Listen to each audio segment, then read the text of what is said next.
কষ্টটা সবাই দেয় কিন্তু তো হ্যালো বন্ধুরা, এর আগের ভিডিওতে আপনারা দেখেছেন আমাদের পুজোর ডালাটা একজন দোকানদার সুন্দর করে সাজিয়ে দিচ্ছে। তো আমাদের ডালা সাজানো কমপ্লিট, এখন আমরা যাচ্ছি মায়ের মন্দিরে পুজো দিতে। তারপর আমরা পুজোর লাইনে দাঁড়িয়ে পড়লাম। তারপর আমার পুজো দেওয়া কমপ্লিট, এখন বন্ধু তারা পুজো দিচ্ছে, তার মধ্যে আমিও একটু ভিডিও করে নিলাম।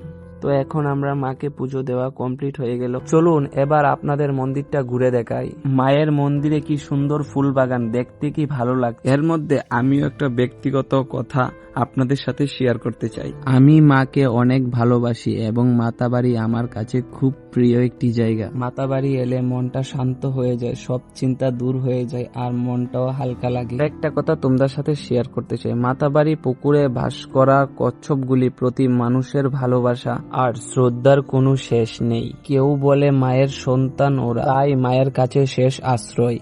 আবার কেউ বলে মায়ের কৃপা ওরা পেয়েছে অমর, তাই মায়ের চতুর্দিকে তারা ঘুরে বেড়ায়। আপন মনে বিশ্বাস আর ভালোবাসা গল্প যুগে যুগে মাতাবাড়ি বাতাসে বসে আর ভক্তদের মনে যোগায় এই অন্যরকম শান্তি।